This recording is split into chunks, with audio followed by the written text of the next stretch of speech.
Olá pessoal, tudo bem? Eu sou Rodolfo Pamplona Filho e tenho a honra de coordenar o curso de pós-graduação em Direito Contratual da Estácio em parceria Tecnológico SES e também co-coordenar o curso de pós-graduação online em Direito e Processo do Trabalho também da Estácio em parceria Tecnológico SES. E nós estamos aqui nessa jornada acadêmica da pós-graduação para bater papo, para refletir, para pensar sobre temas muito importantes. E um dos grandes nomes que atua no nosso curso, no curso de pós em Direito Contratual, é o professor Matheus Carvalho, uma grande figura, uma figura grande, é um homem enorme de 1,92 m, a gente é bom de ficar sentado aqui, que eu fico parecendo até que eu sou grande perto dele, né? E um grande professor também. Matheus, você que também coordena a pós-direito municipal, direito público e também direito administrativo, é uma honra para mim tê-lo como um dos professores do nosso curso. Prazer é meu. Obrigado pelo convite, como sempre. É um prazer estar aqui com você também na jornada acadêmica, além de estar lá no curso. E acho que a sua escolha de discutir um pouquinho acerca de contrato administrativo é uma escolha bem bacana, bem acertada, para trazer o público para entender um pouquinho esse tema, que é um tema que a gente vai trabalhar melhor, obviamente, durante a pós-graduação aí de Direito Contratual. E essa é a ideia, que a gente tem uma oportunidade de mostrar para vocês a profundidade com que a profundidade e o cuidado com que temos na nossa pós-graduação, né? A ideia de uma pós-graduação em direito contratual não é para ser uma mera revisão da graduação.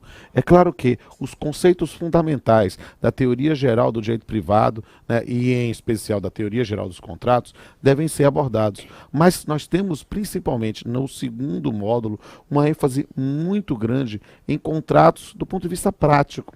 E uma das aulas é dada por Matheus Carvalho sobre contratos administrativos. E é sobre isso que a gente vai bater o papo hoje. Vamos papear?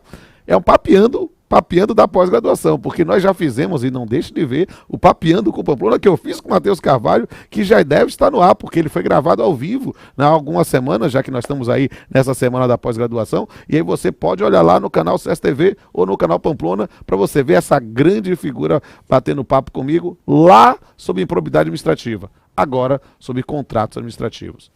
Matheus, para o nosso público, como é que você define contrato administrativo? A definição de contrato administrativo, ela destoa da definição de contratos firmados pela administração, né? Esse é um ponto importante. É importante que se entenda que a administração pública também celebra contratos regidos pelo direito privado. O direito brasileiro nunca adotou a teoria da dupla personalidade do Estado. Então, o Estado, independentemente de atuar no direito público ou privado, no Brasil, o Estado é uma pessoa jurídica de direito público sempre. No entanto, ele pode firmar contratos privados de locação, de compra e venda, e nesses contratos privados o Estado abre mão, se despe das prerrogativas públicas e atua em pé de igualdade com o particular. E aí a gente entra no conceito que nos interessa. Os contratos administrativos, Pamplona, são justamente aqueles contratos celebrados pelo Estado sob o regime de direito público, certo, onde não há igualdade. Aqui, toda a ideia de igualdade que você trabalha com seus alunos ao longo das 20, 46 aulas no total, né, tirando a minha, e ao longo das 45 aulas, ela cai por terra, porque no contrato administrativo o que marca a relação contratual é a desigualdade. É o Estado atuando com supremacia em face do particular. Contratos com desigualdade é algo que nos é muito caro, né? Para mim também no campo do direito do trabalho, mas também ainda na nossa pós-contratual de direito do consumidor, mas nessa circunstância o Estado tem uma peculiaridade diferenciada, porque ele não é vulnerável. É uma desigualdade, mas quem está celebrando não é vulnerável. Mas eu queria entender justamente isso. É uma desigualdade jurídica. Sim.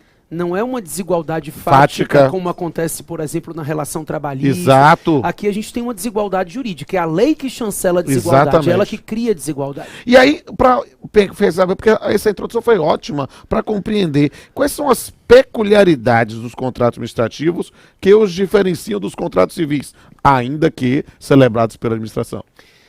Na verdade, o direito administrativo ele se baseia não só em prerrogativas do Estado. Né? Eu costumo ensinar aos alunos que o direito administrativo se baseia justamente nos dois contrapontos. Na busca do interesse público, o Estado goza de prerrogativas, para que ele consiga alcançar esse interesse público, mas ao mesmo tempo o Estado se submete a limitações, para que ele não disponha do interesse público. Então o contrato administrativo não é diferente, ele é marcado por esses dois pontos. Então nesse contrato você vai encontrar uma série de limitações que também não existem nos contratos privados. A administração não tem a liberdade de contratar com quem ela quiser, ela tem que realizar um procedimento licitatório. Ela não pode firmar um contrato por prazo indeterminado. Ela não pode firmar um contrato prevendo prorrogação tácita ao final. Então, existem limitações. Mas o que marca o contrato administrativo normalmente são as prerrogativas, é o contraponto da balança, que prevê nesses contratos algumas cláusulas que exorbitam o direito privado. Né? Cláusulas que, se tivessem previstas num contrato civil, seriam consideradas abusivas, seriam consideradas leoninas, né? Como a possibilidade de modificar um contrato unilateralmente ou de rescindir o contrato unilateralmente, que são prerrogativas dadas ao Estado para que ele consiga alcançar o interesse público e, muitas vezes, superando o interesse do particular, do contratado, para atender a esse interesse público. E o que é mais bacana, essas cláusulas exorbitantes, elas não são cláusulas necessárias do contrato. Eu não preciso, no contrato administrativo, dizer que a administração pode alterá-lo unilateralmente. Elas estão implícitas em todos os contratos administrativos, porque elas decorrem diretamente da lei e elas marcam essa desigualdade. É legal isso. Agora, deixa eu pensar um outro lado da moeda também, puxando a sardinha para o meu lado, né? Por quê? Porque quando a gente compreende essas peculiaridades do contrato administrativo, a gente faz isso sem descurar, sem deixar de olhar a base da teoria geral dos contratos, né? Porque toda a construção da teoria geral dos contratos, e a gente trabalha muito na nossa pós, o que a gente chama da escala pontiana, a compreensão do plano da existência, da validade, da eficácia, tudo isso é plenamente aplicável aos contratos administrativos, não? Talvez até com um pouco mais de rigor do que no direito privado. A exigência de validade aqui, por exemplo, depende de tipificação. A administração não pode celebrar contratos atípicos, como ocorre no direito privado. Então a gente sim aplica a teoria geral dos contratos e com um pouco mais de rigor, porque, como eu te falei, a gente está dentro daquela situação de indisponibilidade. É a gente enxergar que o administrador é gestor da coisa pública e por isso ele não está firmando um contrato em nome dele, né? O Estado firma o contrato em nome da sociedade. É importante que você entenda que a desigualdade se baseia no fato de que a gente não está enxergando o Estado contratando com o particular, mas sim a sociedade como um todo representada pelo Estado contratando com o particular. E aí a teoria geral de contrato se aplica não só nessa questão da existência, da validade, da eficácia do contrato, que no direito administrativo a eficácia depende de publicação. Né? Então nós temos, como eu te falei, até um pouco mais de rigor do que o que acontece no direito privado, mas também na classificação de contratos, na vedação, a celebração de contratos aleatórios, contratos que submetam a risco, nada disso é admitido no direito administrativo. Isso é muito interessante. E uma das peculiaridades que eu sempre, no meu livro de teoria geral dos contratos, a gente aborda também as referências aos contratos administrativos. E uma peculiaridade que eu sempre acho interessante para os nossos alunos, para o pessoal que está fazendo a pós-graduação, ou o pessoal que vai fazer a pós-graduação, é a peculiaridade de que a ideia da exceção do contrato não cumprido não é aplicável a priori para a administração pública. O que você acha disso? O a priori é bem bacana. O a priori é bem bacana. Na verdade, é um rigor formal, é uma pós. Porque, na verdade, a ideia de exceção de contrato não cumprido se aplica ao direito administrativo. Né? Por que a gente costuma dizer que a priori não se aplica? Porque ela se aplica de forma diferida. Né? Então, em razão do princípio da continuidade, que é um dos princípios que rege o direito público, a gente não pode admitir que o particular contratado deixe de prestar o serviço diante do inadimplemento da administração. No entanto, na verdade, o artigo 78, inciso 15 da Lei 8666, ele prevê a possibilidade da exceção de contrato não cumprido no direito administrativo se a administração for inadimplente por mais de 90 dias. O problema é a interpretação que vem se fazendo em relação a isso. Por quê? a proteção da continuidade não é uma proteção para o mau gestor público. Claro. Né? O que acontece hoje? A gente sabe que a interpretação da jurisprudência é que os 90 dias devem ser corridos. Então a administração deixa de pagar 60 dias, paga um mês, zerou a contagem dos 90 dias. Então o que vai acontecendo é que no dia a dia a gente vê as empresas quebrando, porque elas não têm condição de cumprir a manutenção do contrato diante do inadimplemento da administração por 60 dias, depois pagando um mês por mais 60, pagando um mês por mais 60, claro. porque como não completam os 90 não é possível a exceção de contrato não cumprido. Então, no rigor formal, a exceção de contrato não cumprido, a exceptio, é aplicado no direito administrativo, mas de forma postergada. E o que é que você acha do tema das cláusulas exorbitantes? Como é que você vê isso? Elas são cláusulas que muitas vezes são implícitas, mas próprios da contratação com a administração pública, não? Isso, elas só são admissíveis na contratação pública, né? Por isso que a gente chama de exorbitantes. São cláusulas que exorbitam, né, que extrapolam a órbita do direito privado. Cláusulas que jamais poderiam estar previstas num contrato privado porque seriam abusivas. Eu vou citar um exemplo. Sim, que claro. Normalmente é aquele exemplo mais... didático. Não só didático, mas aquele mais impactante em relação aos contratualistas no direito civil, né, que não conseguem imaginar que a administração pode modificar a cláusula do contrato unilateralmente. Claro, desde que o faça justificando no interesse público, é possível acrescer ou suprimir o contrato em até 25%, mesmo que o particular não concorde. E mais do que isso, a lei admite alterações qualitativas. Eu posso fazer alteração de projeto no bojo da relação contratual. Claro, sempre adequando o valor pago, porque tem a margem de lucro... Tem que ter uma equação financeira do contrato. Não? Isso é o bacana.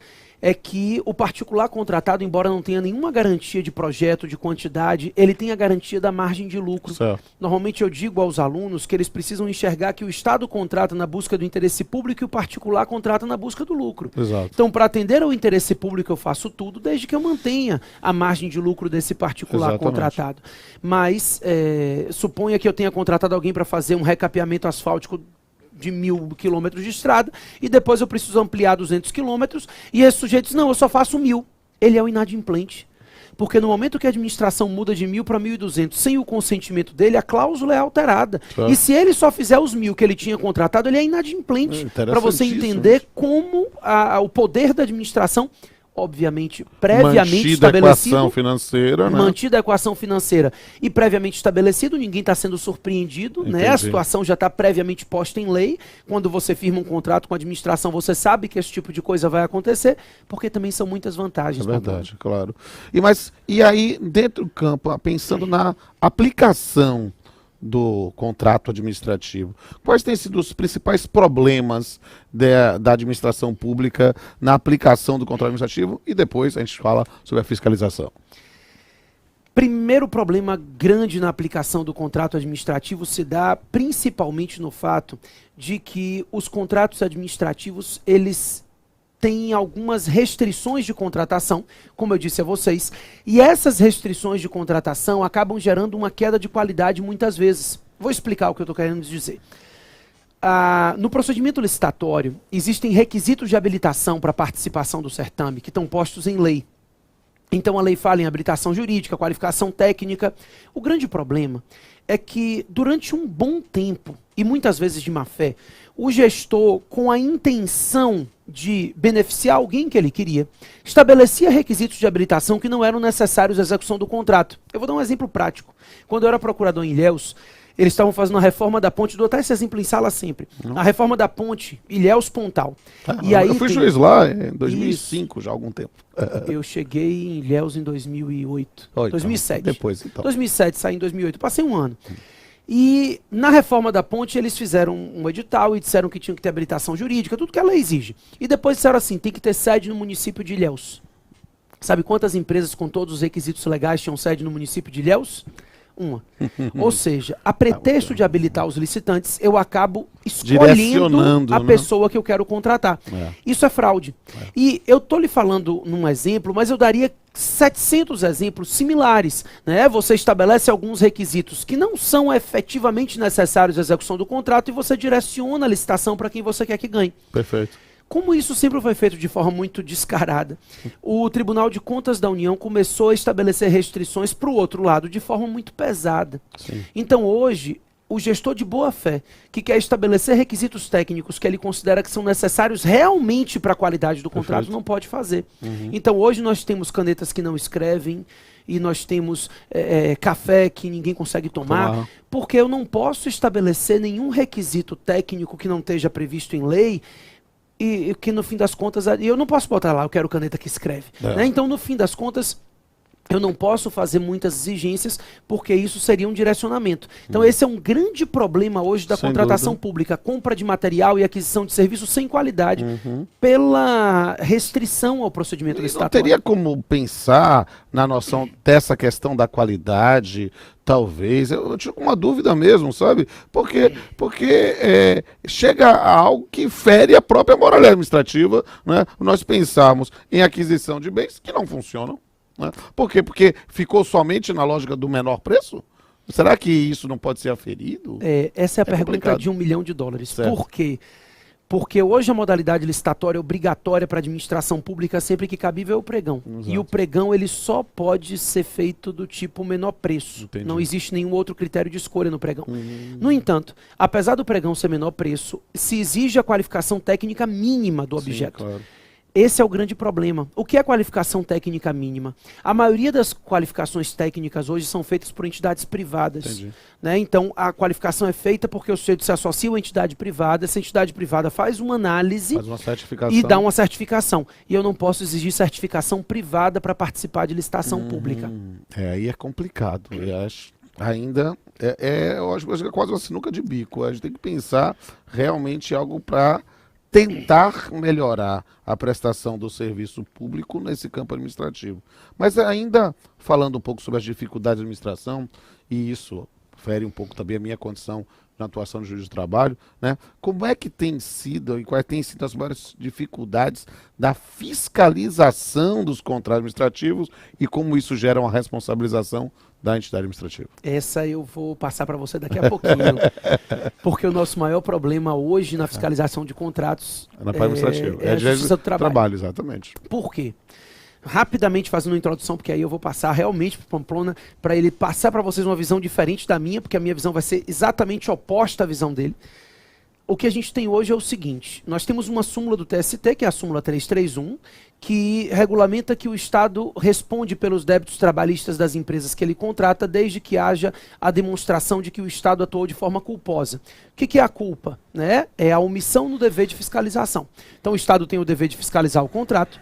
Se essa fiscalização não é boa ou não é efetiva, e dessa ausência de fiscalização decorre um dano, inclusive aos trabalhadores da empresa, o Estado acaba se responsabilizando pelos danos causados ao trabalhador da empresa terceirizada, desde que eu demonstre que ele agiu de forma culposa. Essa súmula, inclusive, acabou sendo confirmada pelo STF agora no ano 2017, né? A Rosa Weber conseguiu encampar aí uma mudança de entendimento da Suprema Corte. O STF era contrário ao entendimento da súmula, mas no fim das contas, por um voto, o Supremo hoje entende que a ideia é razoável. O grande problema é que, vou te botar de novo numa sinuca de bico para você conseguir entender o que é que funciona, como é que funciona hoje.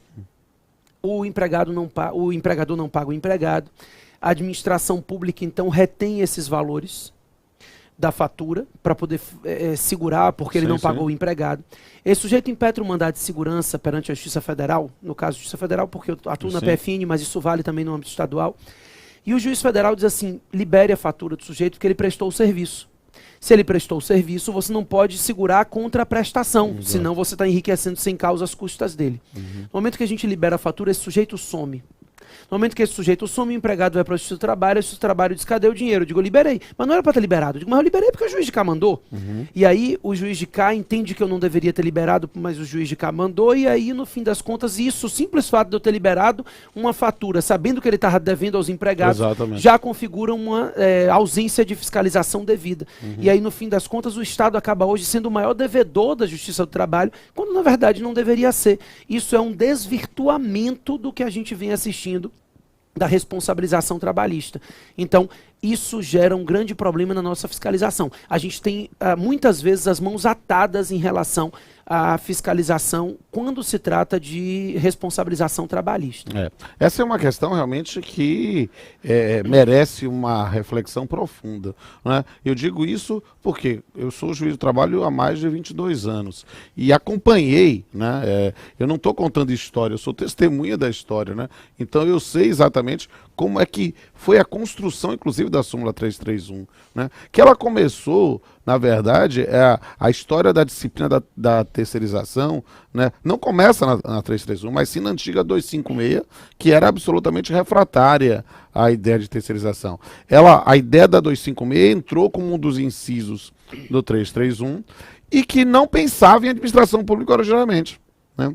O que aconteceu foi que quando veio a Lei 8666, no artigo 71, dizendo que responde solidariamente previdenciário e não responde em uma das formas, a ideia de ter uma disciplina ética da terceirização na administração pública fez com que a Justiça do Trabalho reconhecesse, tal qual um menino meio mimado, batendo o pé, responde, e botava lá, em parênteses, artigo 71 da Lei 8666, né, para pensar nessa responsabilização.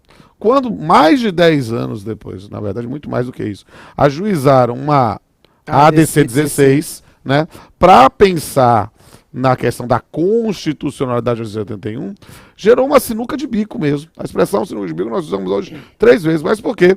Porque o Supremo disse que a Lei 8666, artigo 71, era constitucional. Mas o trabalho nunca tinha dito que era inconstitucional. Porque, na verdade, a compreensão era de dar uma disciplina ética. Por quê? Porque o artigo 71 da Lei 8666 não foi pensado para terceirização. A ideia do artigo 71 da Lei 8666 está pensando para situações de prestação de serviço isolada, situações... Por quê? Porque essa ideia de substituição da mão de obra permanente por terceirizada foi uma construção prática, foi uma construção de uma distorção da prática, ou, digamos assim, os profetas do Apocalipse, vou dizer, não, foi uma imposição da administração da terceirização na administração pública como um modelo gerencial. Aí o que aconteceu? O Supremo, ao fazer isso, fez com que o TST readequasse a ideia da responsabilização para seguir, digamos assim, a própria diretriz do Supremo, de quem falava de responsabilidade civil objetiva somente no ato comissivo. Como aí seria um ato omissivo decorrente de uma responsabilidade civil de um contrato administrativo, a situação seria de responsabilidade subjetiva. O complicado é verificar a caracterização do elemento anímico da culpa. Por quê? Porque, e é algo que eu explico para meus alunos, olha gente, a administração pública jamais vai responder por um acidente in itinere, né? Um acidente que não tem nenhuma condução da administração pública, ou uma situação de assédio sexual ou assédio moral de um dos superiores hierárquicos da empresa terceirizada, na sede da empresa, não tem nada a ver com a administração pública. Mas a ideia do cumprimento do conteúdo do contrato, e aí eu digo com liberdade, eu sou professor de uma universidade pública também, a gente vê em determinadas circunstâncias que o trabalhador que presta serviço é o mesmo há anos, e se simplesmente em contrato de licitação sai empresa, entre empresa e administração, porque sabe que aquele indivíduo terceirizado é um bom empresário, tem que contratar todo mundo, pensando também no aspecto da repercussão social. Então, nós vivemos uma situação terrível. Por quê? Porque a ideia bloqueia a fatura, faz isso. É claro que talvez essa questão mereça algum tipo de reflexão para pensar num trabalho conjunto, sabe, da Justiça Federal com a Justiça do Trabalho, né? Ou da Justiça Estadual com a Justiça do Trabalho, para quando ocorram situações como essa, do indivíduo ajuizando uma ação, pedindo para liberar, porque a administração reteve por causa de verbas trabalhistas, que se possa informar o Ministério Público do Trabalho, que possa informar a Justiça do Trabalho, para tentar dar uma solução integral. É claro que os aspectos de competência não podem ser desprezados, mas talvez pensando na repercussão social dessas condutas e pensar no final das contas na administração pública, que acaba pagando duas vezes numa circunstância que não é algo que ninguém queira, né? O que temos é, em função daquela circunstância, dizer, não dá para viver com o juiz mandando liberar e outro dizendo para mandar reter. Acho que não penso, porque não é uma hipótese para um conflito de competência, porque são competências diferenciadas, atribuições diferenciadas, mas talvez em uma solução, e quem sabe, para o pessoal que vai fazer a nossa pós-graduação, trabalhar talvez numa proposta de uma solução consensual sobre isso, talvez de uma força-tarefa, de uma compreensão que nós possamos efetivamente buscar uma solução moralmente saudável para a administração pública e também na terceirização, como um fato que é quase insuperável, né? O grande problema é o seguinte, a administração é sempre solvente, né? Então, querendo ou não, a gente sabe que em determinadas situações e em determinadas medidas, é sempre bom ter a administração pública lastreando essa situação, né, trabalhista, que a gente sabe que na prática é um problema causado pelo empregador ao seu empregado. Existe um desvirtuamento no momento em que a administração pública se torna a maior devedora, né? Quando você começa a enxergar que a administração deve mais do que o próprio empregador, você começa a ver que a intenção não funcionou, né? Não deu certo. Inclusive porque o artigo 71, parágrafo 1º, como vinha dizendo o Pamplona, da 8666, diz que o Estado não responde. Então, eu concordo com todo o raciocínio do Pamplona, mas assim, não responde é não responde, amigo. Não tem interpretação. Não tem como ser interpretado, né? Então, o que aconteceu com a súmula 331 originariamente antes da DC 16 é que ela era uma súmula contrária ao texto da lei. Ela violava o texto da lei diretamente. Eu sei que o texto da lei originariamente não tinha essa intenção. No entanto, a gente precisa entender que a mens legis sai da mens legislatoris, né? A gente sabe Sim, disso. claro. Então, a lei dizia não responde. E a súmula dizia responde. Eu, na época, Matheus, e falo isso para os nossos alunos, dei uma olhada, inclusive, bota aí no Google, você vai aparecer aí, vai ver um artigo meu naquela época, e eu dizia o seguinte, ó, a 331 é uma súmula que devia ser estudada nas aulas de IED. Sabe? Por quê? Porque ela surgiu inicialmente como uma jurisprudência praeter legem, antes da lei, né, trazendo uma disciplina ética da responsabilidade patrimonial na terceirização. E quando veio a Lei 8666, eu dizia, precisa sair do armário, falar efetivamente essa questão, ela se tornou uma hipótese de jurisprudência contra a legem. Por quê? Para verificar naquelas circunstâncias efetivamente que, talvez, em função de uma interpretação principiológica, uma noção de busca de coerência de sistema, né, em que eu tinha solidariedade no débito previdenciário, mas nenhum tipo de responsabilidade no débito trabalhista, a justiça deu esse conteúdo, que pode ser ético, mas é a priori, numa interpretação literal, ilegal.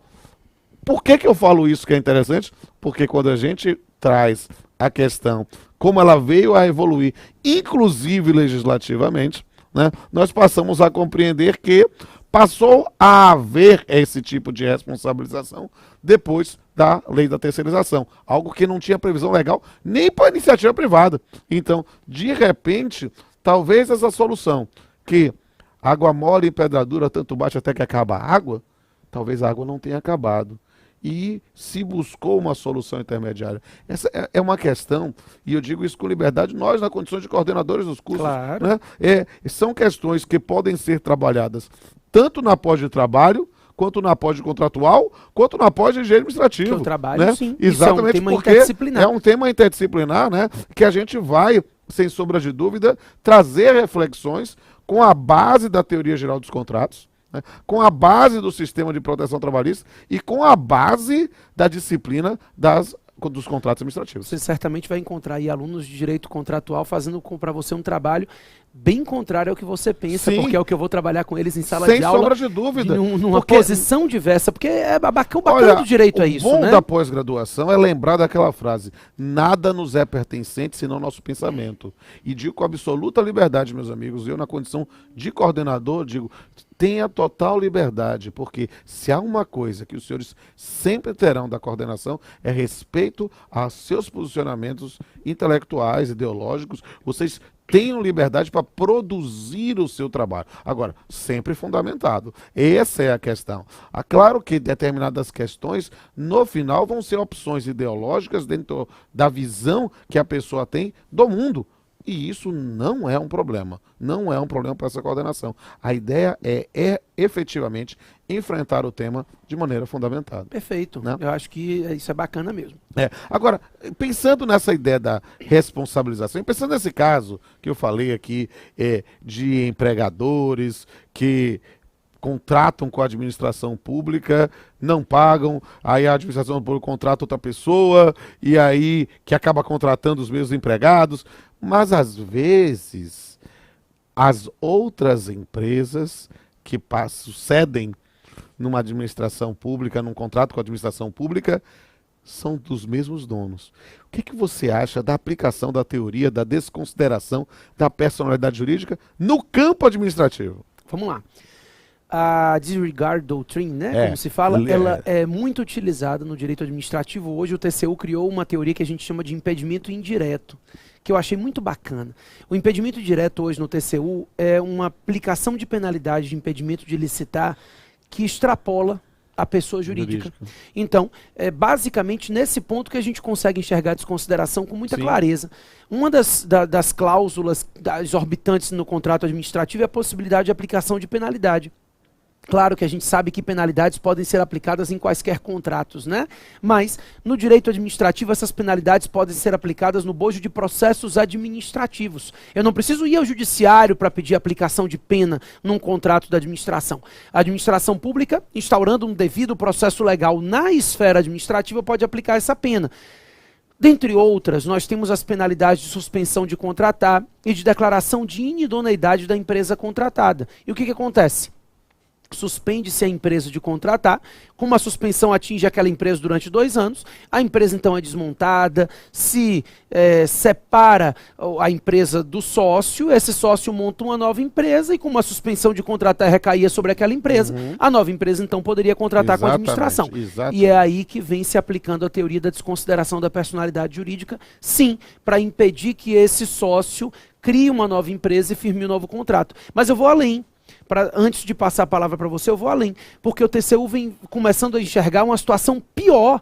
O sujeito desmonta a empresa, separa da empresa, só que ao invés de ele montar uma nova empresa, a mulher dele monta uma nova empresa. E aí essa mulher dele monta uma nova empresa no mesmo local, com a mesma atividade, fim, ou seja, você consegue ter indícios de que isso é uma fraude. E aí a gente começa a falar no impedimento indireto para licitar. Sempre que o poder público contratante verificar uma situação dessa que pode parecer fraudulenta, ele pode incluir no SICAF, o SICAF é o Sistema Integrado de Cadastramento da Administração Federal, ele não pode colocar penalidade, mas ele pode escrever impedimento indireto. E nesse impedimento indireto significa que cada administração pública que firmar a sua licitação deve checar com calma aquela situação para verificar se há uma fraude ou se é somente uma detecção inicial equivocada acerca do impedimento. Então a desconsideração da personalidade jurídica talvez venha além da desconsideração da personalidade jurídica, porque eu estou desconsiderando a pessoa física também. Estou podendo atingir até mesmo os familiares. E é interessante, né? Esse disregard of legal entity, ou piercing do corporate veil, essas construções que entraram no direito brasileiro. Por quê? Porque, puxando a sardinha para a minha baianidade, né, dizer que a lei de licitações do Estado da Bahia foi pioneira nesse ponto. Fantástica. Né? Fantástica. A lei de licitação do Estado da Bahia, ela não foi pioneira só nesse ponto. Eu queria aproveitar a nossa baianidade para poder dizer que a lei de licitações do Estado da Bahia é uma das melhores leis de licitação que nós temos no Brasil, inclusive melhor do que a lei federal. Tá? Ela traz um procedimento licitatório muito mais célere, com inversão de fases, que hoje, agora, 10 anos depois, a administração pública federal vem tentando estruturar da mesma forma. Certo. Então, o caminho que hoje vem tomando a Lei Geral de Licitações e Contratos é o caminho que a lei específica do Estado da Bahia já tomava há 8, 9 anos atrás. E o que eu acho mais fascinante e inovador nessa previsão legislativa estadual que inspirou outras diplomas e alguns entendimentos na construção, inclusive do TCU, é que se trata de uma sanção que é aplicada, embora com o devido processo legal, sem precisar do Poder Judiciário, né? Ou seja, é uma desconsideração pela via administrativa para pensar justamente, talvez calcada no princípio da moralidade. Ou seja, algo que desborda de uma previsão legal específica para muitas vezes calcada numa aplicação de uma força normativa de um princípio, pensar que a administração pública está vinculada a essas circunstâncias, não? Perfeito. Por isso que a gente considera exorbitante, né? Pela Exato. desnecessidade do Poder Judiciário e principalmente pelo fato de que quando a administração pública firma esse tipo de contratação, ela tem que buscar o interesse público não só no que diz respeito às suas prerrogativas, mas também no que diz respeito ao cuidado com a coisa pública. Sim, claro. Né? Evitar que esse sujeito possa burlar a normatização para firmar a contratação com o poder público. Então, hoje sim, administrativamente, claro, e é importante lembrar a quem nos está assistindo que isso não é o afastamento do judiciário, porque esse particular que for impedido de contratar pela administração pública mediante processo administrativo, se sentir lesado com essa aplicação de pena, pode ir ao judiciário discutir, né? Então o tema admite discussão judicial, ele só não depende de uma prévia análise judicial para a aplicação da penalidade, né? Antes que me interpretem mal a nossa conversa aqui. Não, mas aí vamos colocar o judiciário na conversa. Eu sou juiz também, deixa eu puxar a sardinha para mim. E quais têm sido nos tribunais as principais questões debatidas sobre contratos administrativos? Que, assim, estou imaginando já na sua aula, quando você vai suscitar para os alunos, quais são as questões que têm gerado mais polêmica sobre a aplicação do contrato administrativo, fiscalização, o que quer que seja, no âmbito dos tribunais. Porque a disregard of legal entity, nós estamos numa situação de uma atuação da administração pública na relação jurídica do jeito material, administrativa que o seja, mas sem precisar do Poder Judiciário. E quando precisa do Poder Judiciário? Basicamente, o judiciário é provocado hoje pelo particular contratado que se sente lesado. Sim. A administração pública, ela não vai praticamente ao judiciário para discutir temas no contrato administrativo, dada a ampla possibilidade de atuação direta. Das cláusulas exorbitantes. O exercício das cláusulas exorbitantes na relação de direito material. Perfeito. Então, tudo isso que a gente está discutindo acaba formando jurisprudência porque o particular contratado, depois de sofrer a penalidade ou depois de sofrer a restrição imposta, ele acaba indo ao judiciário para discutir esse tema que já tinha sido decidido na via administrativa. Então, as decisões judiciais, elas pairam acerca do mesmo tema. Basicamente, quando a gente inclui essa possibilidade de aplicação da administração pública com a análise judicial posterior por provocação do particular contratado. E o judiciário não vem saindo muito, destoando muito do que a gente está conversando, com exceção da Justiça do Trabalho, né, que a gente Nós somos os melhorzinhos, não adianta, você não pode falar mal da Justiça do Trabalho, isso, porque o problema básico é o seguinte, eu fico brincando dizendo com o Poder Judiciário, que é o seguinte, o Poder Judiciário e o processo judicial se tornou a criação humana mais próxima do conceito de eternidade. Parece que o processo judicial é feito para não terminar nunca. Bem, os deles, né? No Brasil, os deles demoram, os deles não terminam. O nosso, pelo menos, termina. Eu recebi uma mensagenzinha de daqueles memes do Instagram que diz assim, no Brasil não pode ter séries, né, de caráter jurídico, porque precisaria de umas 5 temporadas para ter o trânsito julgado. Sem sombra de dúvida. É algo que a gente tem que enfrentar, e eu falo isso lamentando, por atuar também como magistrado. Mas vamos aqui para a parte final, porque esse papo está muito gostoso, mas eu queria ver duas perspectivas da administração. Uma eu sei que hoje já está bem assentado, mas é interessante para compreender no campo dos contratos administrativos a administração pública como fornecedora. Quando a gente tem a administração pública como fornecedora, está assente hoje a ideia da aplicação do Código de Defesa do Consumidor? Sim, o Estado é fornecedor de serviço, né? Então, o sujeito que é usuário do serviço público prestado pelo Estado, ele é, antes de mais nada, um consumidor do serviço prestado pelo Estado, e por isso ele tem não só toda a proteção do direito administrativo, porque o direito administrativo protege o usuário também, né, apesar das prerrogativas estatais, existe uma proteção ao usuário, mas ele também pode se valer do CDC quando houver necessidade, quando se sentir lesado de forma a violar qualquer uma daqueles preceitos da relação consumerista, ele pode sim se valer da situação de consumidor para ser protegido pelo direito consumerista, sim. Certo. E dentro desse ponto, aspectos processuais podem gerar algum choque, não? Quando a gente pensa nas prerrogativas da administração pública, mas como regras protetivas processuais do consumidor, isso pode gerar algum tipo de polêmica na prática, não? Quando a administração atua como fornecedora, não há muita polêmica, não. Porque apesar das prerrogativas jurídicas, ela precisa respeitar a garantia das relações de consumo. Então, efetivamente, ela pode atuar dentro dos limites da lei, certo, estabelecendo alterações e tudo mais. No entanto, na relação com o usuário, as prerrogativas administrativas são sempre muito poucas. Certo. Muito mais, na verdade, os princípios que tratam da prestação de serviço, eles são muito mais exigentes com a administração do que protetivos dela. Então, continuidade na prestação do serviço, eficiência, modicidade das tarifas, todos são princípios voltados ao usuário. Na verdade, o CDC ele vem só acoplar a proteção que o direito administrativo já gera. Essa observação é importantíssima, só porque quando a gente pensa nos nossos alunos, a compreensão de que não há uma incompatibilidade do sistema protetivo do direito do consumidor com a condição da administração pública como fornecedora. Agora, o outro lado da moeda que eu acho que é interessante pensar, né? E quando a administração pública não é fornecedora, mas sim ela é contratante e ela pode se enquadrar na condição de consumidor e pedir a invocação para ela de regras protetivas consumeristas? Esse é o tema polêmico. Né? Então, esse é um bom tema para monografia final de curso. Você que vai fazer a nossa pós e for fazer a nossa pós de direito contrário, a melhor pós, junto com a pós de trabalho, é a minha, tá certo? Você tem 3, eu tenho 2, mas a minha é a melhor.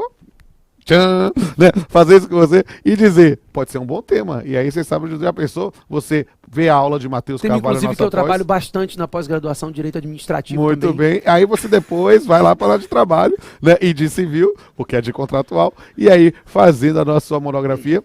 E aí, como é que faz? Essa é a questão da vez. Essa que eu quero te ouvir. Enfim, primeiro a gente tem aqui uma distorção do que seria a relação de consumo. Então eu queria basicamente trazer para vocês alguns pontos para que você consiga entender isso. Esse é um tema que a gente vai trabalhar na aula, né? Tanto aqui da pós-direito contratual, como de verdade a gente trabalha na pós-direito administrativo.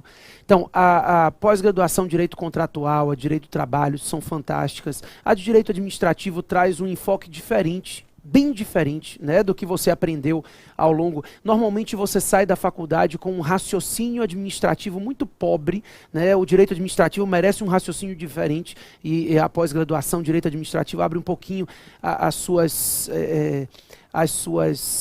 ideias acerca disso, assim como uma pós-graduação direito contratual também vai te trazer uma visão bem diferenciada em relação a essa noção de acordo, né? E é muito bacana por isso.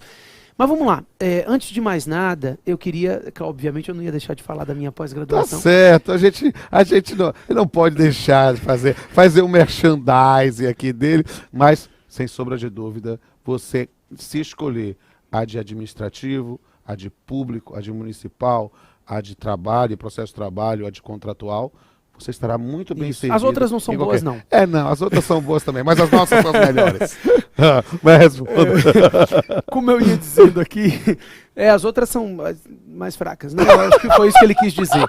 Enfim, eu só estou interpretando, não estou dizendo de jeito nenhum. Olá. Enfim, como eu ia dizendo para vocês, o grande problema aqui é o seguinte, no direito administrativo brasileiro, a matéria é tratada pelo Marçal Justem Filho na doutrina. A gente tem doutrina muito pobre acerca disso.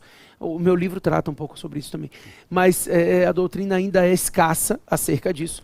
No entanto, nós temos ainda uma regulamentação pelo Supremo Tribunal Federal, que trata dessa questão da relação de consumo no direito administrativo de uma forma equivocada, na minha concepção. Tá? Então, é importante eu explicar a vocês que a minha concepção é uma concepção diferente da concepção hoje tratada no direito administrativo brasileiro. O que acontece? No direito administrativo brasileiro, o entendimento que se traz como preponderante é o entendimento de que não é possível a aplicação do CDC na utilização do Estado como consumidor, que certamente é o que defende o professor Pamplona. Daqui a pouco eu vou passar para ele, porque ele vai dizer isso.